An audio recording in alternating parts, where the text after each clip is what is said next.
제가 요한계시록을 총 11번에 걸쳐서 설교를 하고 있는데요. 오늘은 이제 8번째 시간으로서 일곱 대접이라는 주제로 말씀을 나누고자 합니다. 이제 오늘 하면 3번 남았죠. 자, 우리가 오늘 본문은 요한계시록 15장 2절로 4절을 자막을 보고 함께 읽도록 하겠습니다.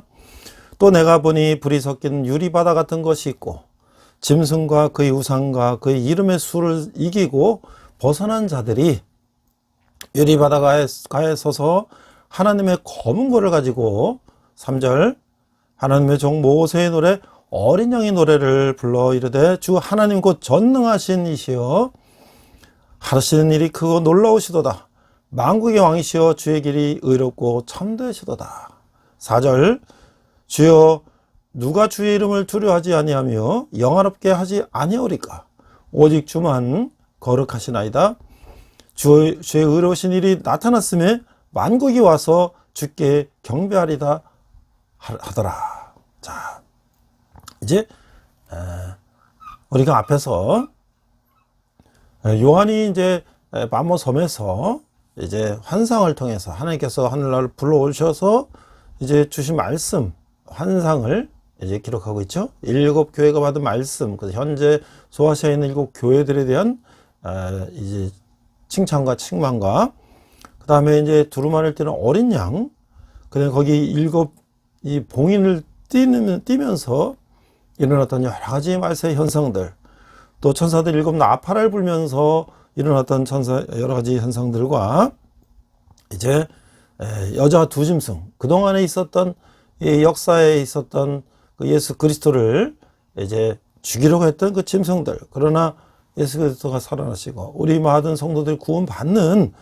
그런 모습까지 우리가 쭉 이제 나눴습니다. 이제 마지막 때에 이제 이 땅에 있는 많은 예수 믿지 않는 죄진 사람들에게 어떤 이제 재난이 오는가.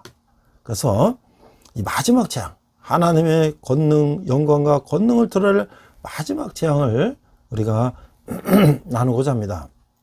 그래서 15장에 보면 종말의 이 징조나 시기에 과도한 관심을 갖기보다는 예수 그리스도의 성취된 약속과 구원에 주목을 해야 한다는 것이죠.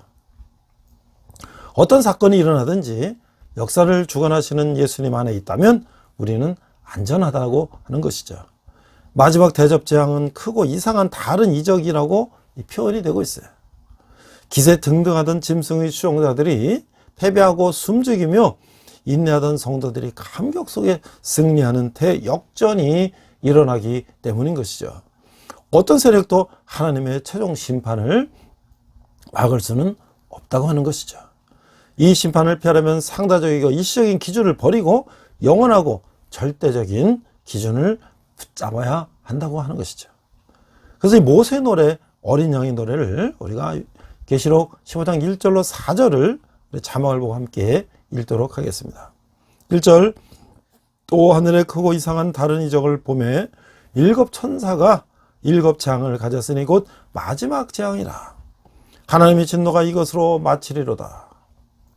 2절 또 내가 보니 불이 섞인 유리바다 같은 것이 있고 짐승과 그의 우상과 그의 이름의 수를 이기고 벗어난 자들이 유리바닷가에 서서 하나님의 검은 고를 가지고, 우리 본문 읽었죠. 3절 하나님의 종 모세의 노래 어린 양의 노래를 불러 이르되 주 하나님 곧 전능하신 이시여 하시는 일이 크고 놀라우시도다.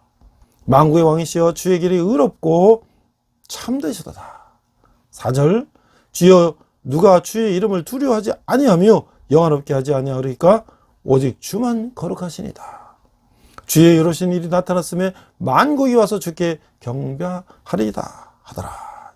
자, 이게 악의 세력이 크고 강한 것 같아도 결국 만왕의 왕이신 하나님이 승리하신다고 하는 것이죠. 요한은 재앙과 심판의 준비가 한창인 하늘에서 악의 세력에 미혹되지 않은 자들이 하나님의 검은 고로 모세의 노래와 어린 양의 노래를 부르는 모습을 보고 있어요. 출애굽 당시 모세와 백성은 그들을 뒤쫓던 바로의 병거와 군대를 바다에 던지신 하나님을 찬양했다는 것이죠. 이것이 이 신구약이 이 구약에 있던 사건들이 그 예표죠. 하늘나라의 예표예요. 이제 그것을 하늘에서 진짜 천국과 지옥이 갈라지는 장면에서 이제 천국을 가는 그 백성들의 모습을 우리는 이 모세의 출애굽 사건을 이 땅에서 봤는데, 그것이 이제 마지막 때에 하늘나라에서 우리에게 정말 보여준다는 것이죠. 그래서 이스라엘 백성에게 구원을 가져온 이 사건은 하나님을 대적한 애굽에는 재앙이요 심판이었던 것이죠. 짐승을 이긴 자들이 모세의 노래를 부르는 것은 하나님의 행하시는 구원과 심판이 어제나 오늘이나 변함없이 정확하고 공의롭다는 것을 보여주고 있는 것이죠. 자, 사람은 실수하고 넘어지지만 하나님은 참되고 의로우시죠. 성도는 어려움 속에서도 인생들처럼 실수하지 않으시는 거룩하신 하나님을 온전히 신뢰하고 찬양해야 하는 것이죠. 자, 우리 또 질문을 해보겠습니다. 짐승과 그의 우상을 이긴 자들이 어떤 노래를 부르나요? 모세의 노래를 부르죠. 모세의 노래. 이 애굽을 탈출하고 승리의 노래를 부르는 것이죠. 자, 질문 또 하겠습니다. 세상의 유혹에 넘어가지 않고 승리하기 위해서 내게 필요한 것은 무엇일까요? 성도는 어려움 속에서도 인생들처럼 실수하지 않으시는 거룩하신 하나님을 온전히 신뢰하고 찬양해야 하는 것이죠. 자, 이제 진노의 대접들이, 7 대접들이 이제 부어지는 것이에요. 15장 5절로 8절을 읽도록 하겠습니다. 5절, 또 이 일 후에 내가 보니 하늘의 증거 장막의 성전이 열리며, 6절, 7 재앙을 가진 7 천사가 성전으로부터 나와 맑고 빛난 세마포 옷을 입고 가슴에 금띠를 두르고,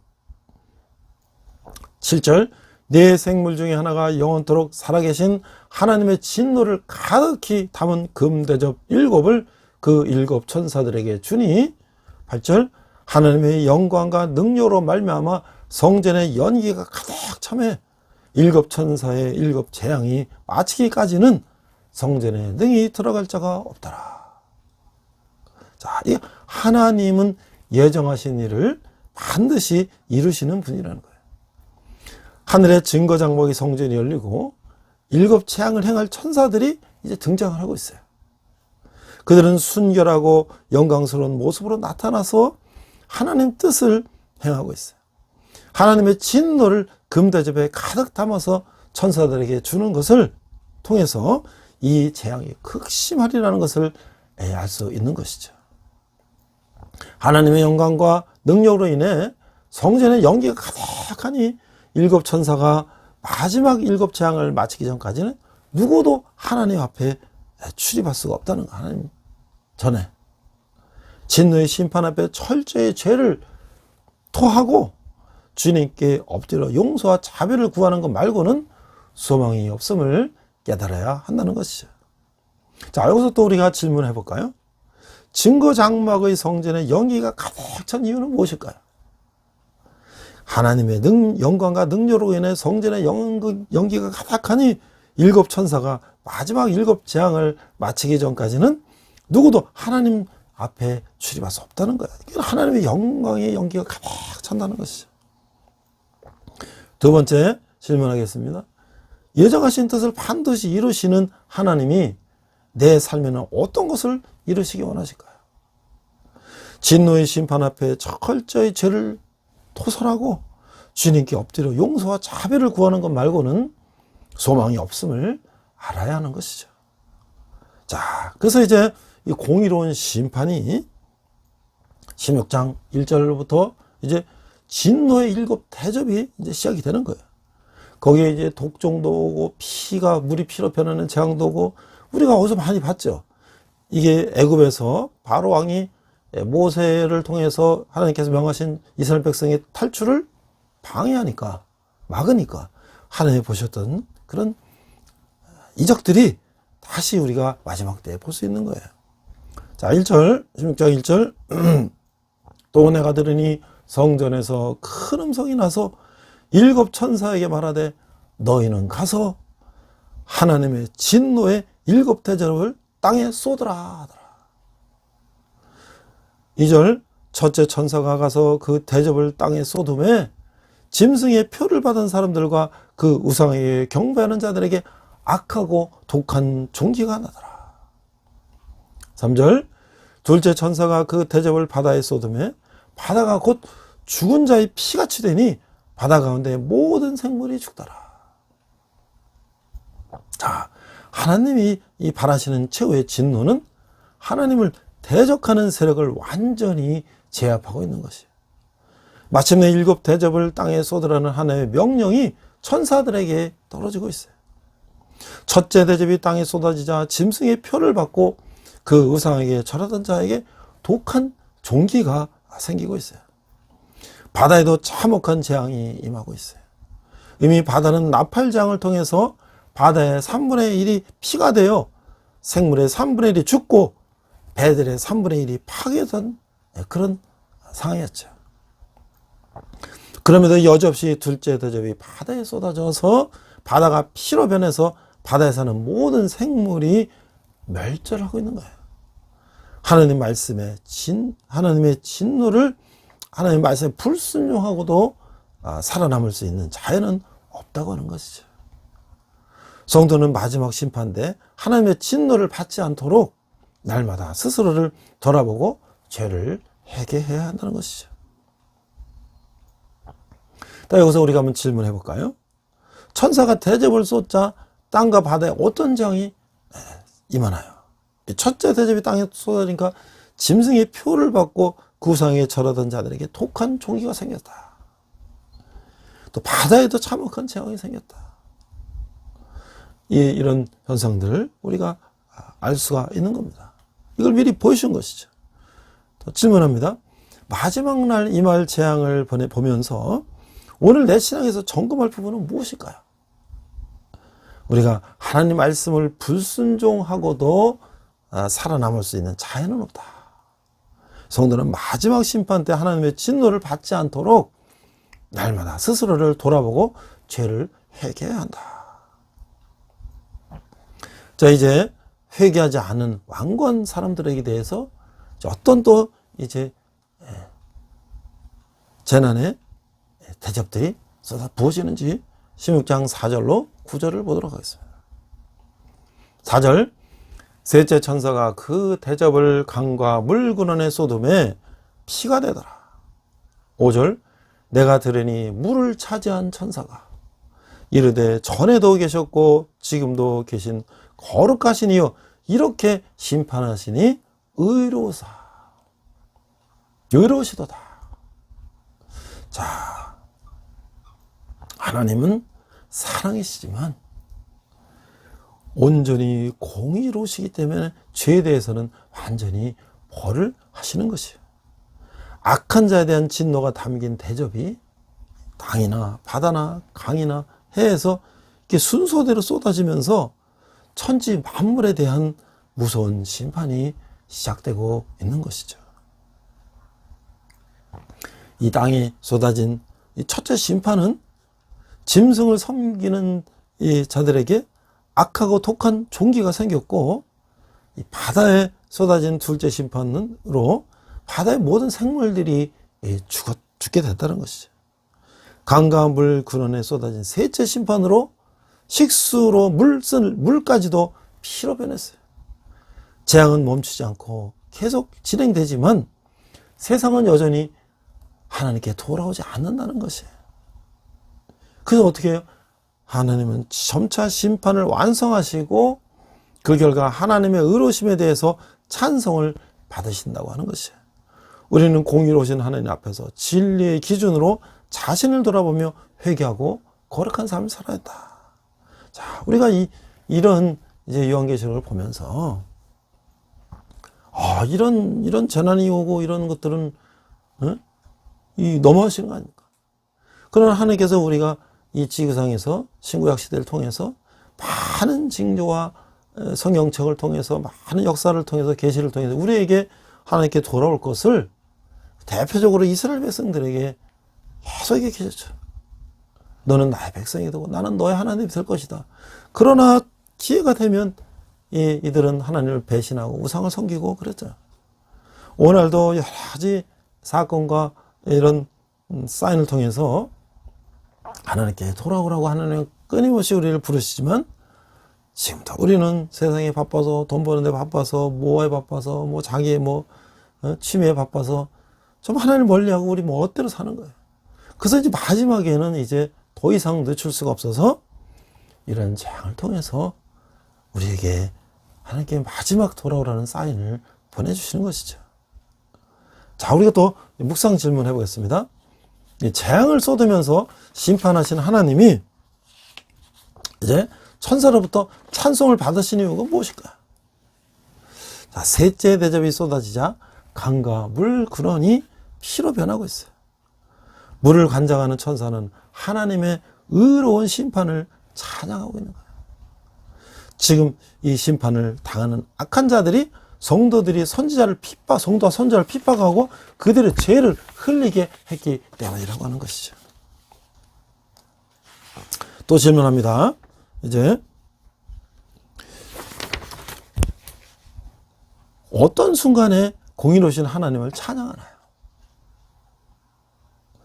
하나님은 점차 심판을 완성하시고 그 결과 하나님의 의로우심에 대해서 찬송을 받으시는 거예요. 죄로 물든 우리 강팍한 마음은 마지막 심판에 이르러서도 회개하지 않고 하나님을 대적하고 있다는 것이에요. 그래서 셋째 대접이 쏟아지자 강과 물 근원이 피로 변하고 물 관장하던 천사는 하나님의 의로운 심판을 찬양합니다. 이는 지금 심판을 당하는 악한 자들이 성도와 선지자를 핍박하고 그들의 피를 흘리게 했기 때문인 것이죠. 이전에도 계셨고 지금도 계신 하나님은 이전에 행한 그들의 악행을 알고 계셨고 때가 되어 심판하고 계시는 것이에요. 이제는 제단으로부터 하나님이 행하시는 심판의 의로움이 선포되고 있어요. 자, 이제 네 번째 대접이 해에 쏟아져 해가 강한 열로 사람을 태우는 거예요. 하나님의 심판은 이유 없이 무자비한 것이 아니라고 하는 것이죠. 앞서 말씀드린 것처럼 그분의 심판은 우리 죄에 대한 보응이라고 하는 것이에요. 자, 그래서 이제 16장 6절로 9절 보니까 이 심판의 대상들에 대해서 이렇게 말씀하고 있어요. 6절, 그들이 성도들과 선지자들의 피를 흘렸으므로 그들에게 피를 마시게 하신 것이 합당하니다 하더라. 7절, 또 내가 들으니 제단이 말하기를 그러하다 주 하나님 곧 전능하신 이시여 심판하는 것이 참되시고 의로우시도다 하더라. 우리가 지금 로마의 박해라든지 또 모든 이 종교 박해 중세 시대를 통해서도 또 현재 이 공산권 여러 이제 그 타 종교권에서 이 기독교인들을 죽이고 박해하고 얼마나 많은 사건들이 있어요. 그들은 그 박해한 그들은 많은 그리스도인들을 죽이고 박해한 자들은 어떻게 돼요? 마지막에 심판받는 것이에요. 자, 7절 8절 넷째 천사가 그 대접을 해에 쏟음에 해가 권세를 받아 불로 사람을 태우니 9절 사람들이 크게 태움에 태워진지라. 이 재앙들을 행하는 권세를 가진 하나님의 이름을 비방하며 또 회개하지 아니하고 주께 영광을 돌리지 아니하더라.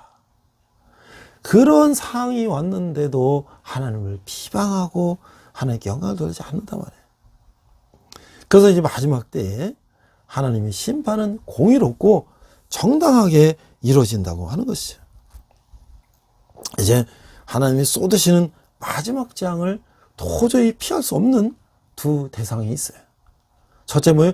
짐승의 표를 받은 사람들과 그 우상에 경배하는 자들이에요. 이들은 하나님의 계명을 지키고 예수님의 증거를 가진 성도, 즉 하늘에 사는 자들과 반대편에 선 자들이에요. 땅과 바다에서 올라온 짐승, 즉 사탄의 하수인에게 속해 있게 심판받아 마땅하다는 거예요. 심지어 저 북한의 김정은 이제 3대 세습 체제는 할아버지 김일성이가 주일학교 다녔고 주일학교 반사도 했었는데 외삼촌이 목사고 어머니가 권사고 그런데도 그가 공산주의자 돼가지고 자기를 신으로 우상화시키고 예수 믿는 사람들을 죽이고 지금까지 저렇게 박해하고 정치범 수용소에 가둬놓고 거기서 굶어 죽고 맞아 죽고 얼어 죽고 생체 실현까지 당하고 있는 그들이야말로 하나님의 마지막 때에 그대로 두시지 않을 거란 그렇죠. 둘째, 성도와 선지자의 피를 흘린 사람들입니다. 이 성도와 선지자의 피를 흘린 사람들, 그 사람들을 박해하고 죽인 사람들, 하나님은 그분을 비방하고 모독하는 자들을 대적하실 뿐만 아니라 그분을 위해 죽기까지 충성한 성도의 고통과 부르짐을 들으시고 합당하게 보상해 주시다고 하는 거예요. 하나님의 공의로운 심판을 믿는 자는 끝까지 충성할 수가 있다고 하는 것이에요. 여기서 우리 또는 질문해 볼까요? 심판을 받는 자들은 누구이며 그 이유는 무엇일까요? 첫째, 짐승의 표를 받은, 그러니까 우상을 섬기고 우상의 종이 된 사람들, 우상을 경배한 사람들. 둘째는 성도들과 선지자의 피를 흘린 사람, 성도와 선지자를 죽이고 박해한 사람들. 이제 하나님의 이름을 비방하는 사람들은 어떻게 돌이킬 수 있을까요? 자, 하나님은 그분을 비방하고 모독하는 자들을 대적하실 뿐만 아니라 그분을 위해 죽기까지 충성한 성도의 고통과 부르짖음을 들으시고 합당하게 보상해 주신다. 그러니까 하나님의 공의로운 심판을 믿는 자는 끝까지 충성할 수가 있다. 하나님은 믿는 자들, 하나님의 충성한 자들에게는 그에 보상한 상급을 주시고 하나님을 대적하고 믿는 자들을 박해하고 죽인 자들은 그에 따른 영원한 벌이 있을 것이라고 하는 것이죠.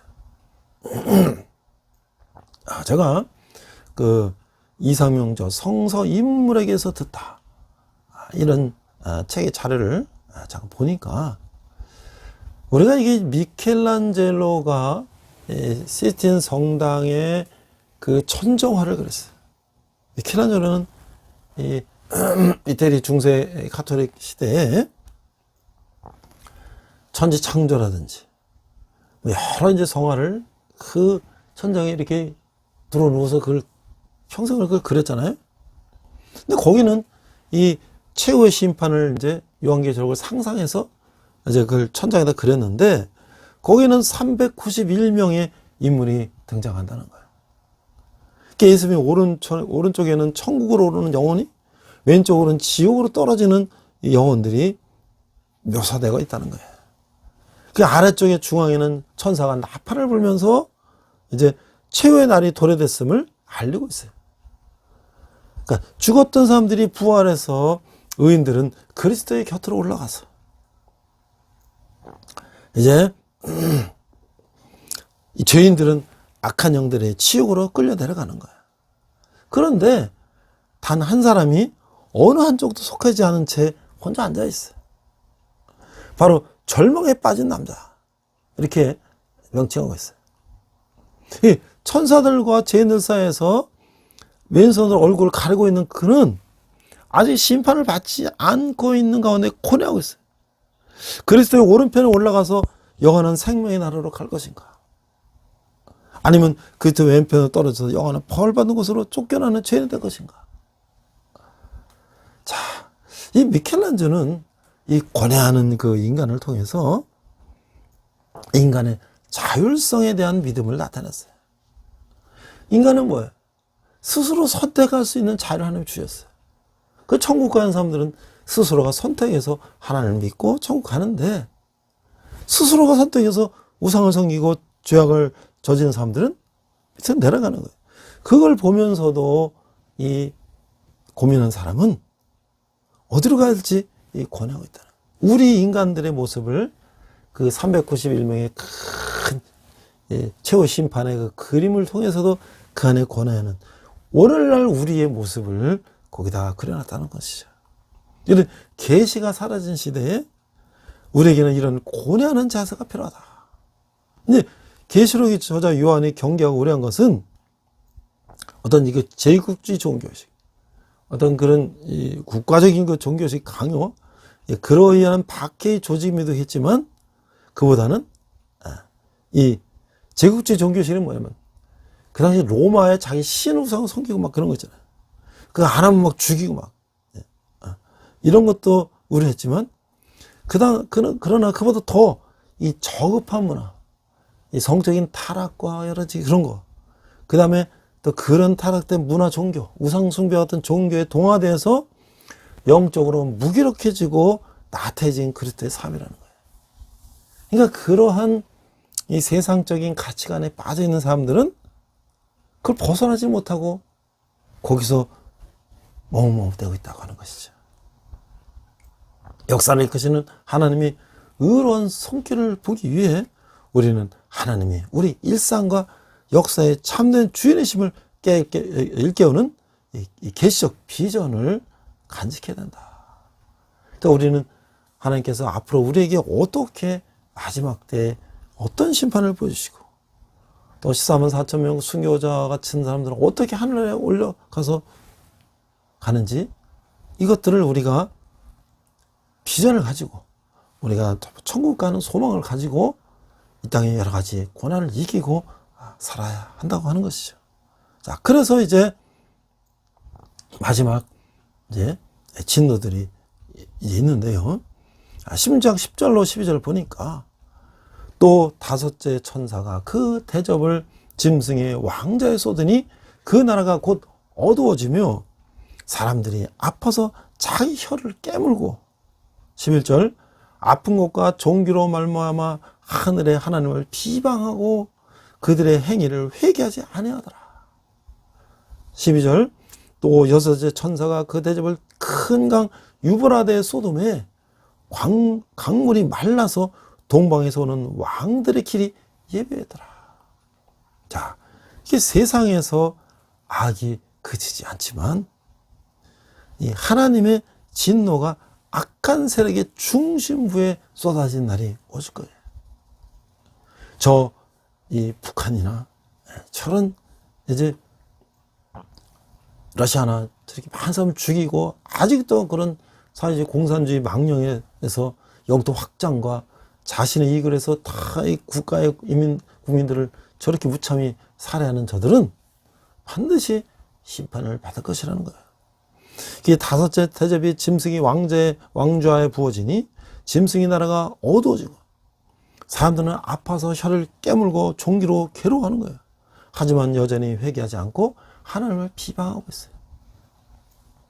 천사가 여섯째 대접을 유브라데 강에 부으니까 강물이 마르고 용과 짐승과 거짓 선지자 입에서 귀신의 세 영이 나와요. 이들은 이적을 행해 온 천하의 왕을 모으고 하나님을 대적하는 큰 전쟁을 준비해요. 이 전쟁은 도둑같이 임하실 주님이 마무리 지실 거다. 종결 시켜질 것이다. 이때 그리스도의 군사로 깨어 준비되지 않은 복이 있다고 하는 것이죠. 성도는 그리스도의 군사로 어둠의 권세에 맞서서 믿음을 지키고 하나님을 경배하는 자로 살아야 된다는 것이죠. 자, 그래서 이제 어떻게 되냐? 공중에 임한 하나님의 진노. 16장 17절 21절을 보니까 또 일곱째 천사가 대접을 공중에 쏟음에 큰 음성이 성전에서 보좌로부터 나와서 이르되 되었다 하시니 18절 번개와 음성들과 우레소리가 있고 큰 지진이 있어 얼마나 큰지 사람이 땅에 있어 온 이래로 이같이 큰 지진은 없었더라. 19절 큰 성이 세 갈래로 갈려지고 만국의 성들도 무너지니 큰 성 바벨론이 하나님 앞에 기억하신 바 되어 그의 맹렬한 진노의 포도주잔을 받으며 20절 각 섬도 없어지고 산악도 간데 없더라. 21절 또 무게가 한 달란트나 되는 큰 우박이 하늘로부터 사람들에게 내리매 사람들이 그 우박과 재앙 때문에 하나님을 비방하니 그 재앙이 심히 큽니다. 그러니까 하나님의 심판이 이제 마지막 일곱 대접까지 오니까 세상과 사탄의 멸망을 향해서 치달아가고 있어요. 이 다섯째 대접이 짐승이 왕자에게 쏟아지니까 흑암이 오고 사람들이 고통스러워하고 하지만 사람들은 회개에게는커녕 하나님을 여전히 모욕하고 대적하는 것이죠. 이 여섯째 대접이 유브라데 강에 쏟아지니까 강물이 마르고 악한 세력들이 몰려와서 하나님의 백성을 막 치고 막 이러는 거예요. 이 마지막으로 사탄의 권세를 잡고 있는 공중의 심판이 임하니까 흑암으로 가득했던 세상에 큰 지진이 나면서 모든 도시가 무너지고 이 처참한 파멸이 나고, 그래도 여전히 사람들은 하나님을 비방하며 최후 심판을 자처하고 있는 거예요. 하나님의 경고하실 때 돌이켜야 할 영원한 멸망을 피할 수가 없다고 하는 것이죠. 저는 이 러시아 우크라이나 전쟁 보면서 우리가 무기가 얼마나 고도로 발달했습니까? 제가 이라크 전쟁 때 20년 전에 가보니까 옛날 6.25 때는 뭐 그냥 대포 쏘면 그냥 도시가 다 이렇게 무너지지만 지금 미사일로 이제 정확하게 그 지점을 타격하는 거예요.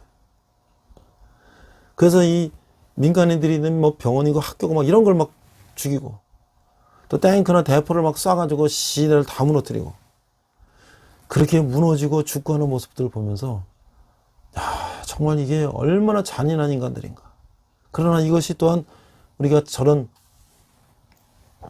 하나님을 대적하고 인간들을 저렇게 살해하는 저런 자들은 마지막 때에 저런 심판을 받게 될 거다 하는 생각을 해본 적이 있어요. 자, 이 마지막 질문합니다. 이제 재앙이 임할 때마다 사람들은 어떻게 반응하나요? 사람들은 자신의 행위를 회개하는커녕 하나님을 막 욕하고 뭐 이랬다. 그래서 하나님께 책망할 때 불평합니까? 아니면 회개하고 순종합니까? 나는 어떻게 하나요? 근데 사람들은 여전히 하나님을 비방하며 최후 심판을 자초하는 것이, 하나님이 경고하실 때 돌이켜야 할 영원한 멸망을 피할 수가 있는 것이죠. 공중에 임한 하나님의 진노가 이제 마지막 때에 나타나고 있는데, 16장 17절에서 21절을 보니까 악한 세력을 멸하시는 하나님의 계획이 완성을 향해서 나아가고 있어요. 일곱대 세집이 사탄의 권세를 잡고 있는 공중에 쏟아지니까 성전 보좌로부터 되었다라는 음성이 들리는 것이에요. 이 큰 지진이 일어나서 이제 큰 성이 갈라지고 모든 나라 성들도 무너지고 산과 섬들이 없어지고 엄청난 우박이 쏟아지고 자연세계와 인간의 싸우는 그런 업적들이 하나님의 진노 아래 아주 흔적도 없이 사라지고 다는 것이죠. 하지만 완고한 사람들은 하나님을 향한 비방을 멈추지 않고 아마겟돈에서 하나님을 대적할 왕들처럼 당시 성도들은 박해하던 악한 세력이 같은 운명에 처할 것이라는 거예요. 주님은 악한 세력을 멸하시고 새 창조를 행하실 것이라고 하는 것이에요. 근데 여기 이제 마지막 그 전쟁과 성도의 태도를 보니까 이 16장 13절과 16절 그 사이에 이런 말씀이 있어요. 13절, 또 내가 보매 개구리 같은 새 더러운 영이 용의 입과 짐승의 입과 거짓 사람들의 입에서 나오니, 14절, 그들은 귀신의 영이라 이적을 행하여 온 천하 왕들에게 가서 하나님 곧 전능하신 이 큰 나라에 있을 전쟁을 위하여 그들을 모으더라. 그래서 16절 15절, 보라 내가 도둑같이 오리니 누구든지 깨어 자기 옷을 지켜 벌거벗고 다니지 아니하며 자기의 부끄러움을 보이지 아니하는 자는 보이더라. 16절, 새 영이 11월로 아마겟돈에 하는 것으로 왕들을 모으더라. 그러니까 이러한 마지막 때에 15절, 내가 도둑같이 오리니 누구든지 깨어서 자기 옷을 지켜 벌거벗고 다니지 아니하며 자기의 부끄러움을 보이지 아니하는 자는 복이다.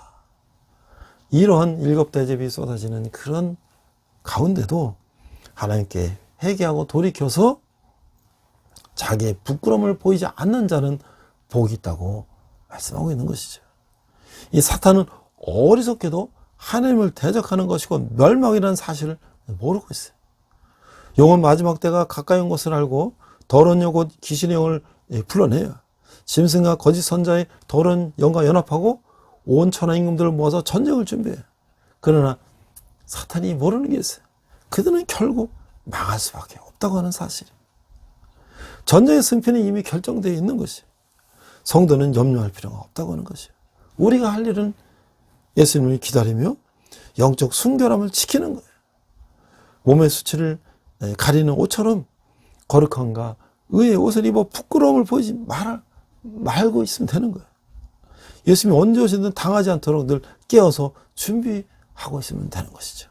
이런 자는 마지막 때 복을 얻게 될 것이다 라고 하는 것입니다. 이제 마지막 질문 하겠습니다. 자기 옷을 지킨다는 게 영적으로 뭘 말할까요? 자, 전쟁이 때는 이미 결정되어 있기 때문에 우리는 염려할 필요 없어요. 그래서 우리가 할 건 뭐예요? 우리의 영적 순결함을 지키면 된다고 하는 것이에요. 자, 두 번째, 이제 마지막 질문입니다. 다시 오실 주님 앞에 부끄럽지 않으려면 어떻게 해야 됩니까? 몸의 수치를 가리는 것처럼 거룩함과 의의 옷을 입어 부끄러움을 보이지 말아야 된다고 하는 것이죠. 예수님이 언제 오시든 당하지 않도록 늘 깨어서 준비하고 또 이런저런 마지막 때에 복으로 깨달 것이다 라고 말씀하고 있는 것이에요. 자, 그래서 오늘 마지막으로 제가 오늘 이 말씀을 통해서 우리가 이 역사를 통해서 우리가 하나님 마지막 때의 심판을 우리는 미루할 수가 있어요. 그 유명한 역사가 찰스 베어드는 역사를 연구한 끝에 이렇게 네 가지 교훈을 말했어요. 이거는 이제 광야 수업이라는 정은진 목사님의 역사의 맷돌은 돌아가고 있다. 이 책에서 이렇게 인용했는데요. 이 베어드는 첫째, 개인이나 국가가 권세에 날뛰면 반드시 망한다. 개인이나 국가가 권세에 날뛰면 반드시 망한다. 하나님과 백성이 무서운 줄 모르고 권세에 사로잡혀 날뛰는 지도자가 나타날 때면 이 역사는 망조로 접어든다. 우리가 히틀러라든지 과거에 네로라든지 그 독재자들 많이 봤지 않습니까? 개인이 자기가 최고라고 하면서 또는 그 국가가 집단적으로 일제 제국주의라든지 독일의 나치즘이라든지 이탈리아 이것들이 권세에 날뛰면 그들이 영원할 것 같지만 결국 망한다. 자, 둘째, 하나님의 공의의 맷돌은 이게 천천히 돌아 하나님이 계신지 안 계신지 의심하기도 하지만 결국 의는 의로 불의는 불의로 나뉜다. 시간이 지나면 어느 순간에 정의와 불의가 반드시 드러난다고 하는 것이에요. 자, 셋째, 이 벌이 꽃에서 꿀을 도둑질해 가지만 오히려 꽃이 열매를 맺게 하는 것처럼 인류 역사는 언제나 강탈하는 자가 나타나 악을 행하지만 그로 말미암아 새 역사를 행하시는 하나님의 섭리가 전개된다 라고 역사가 베어드는 말하고 있어요.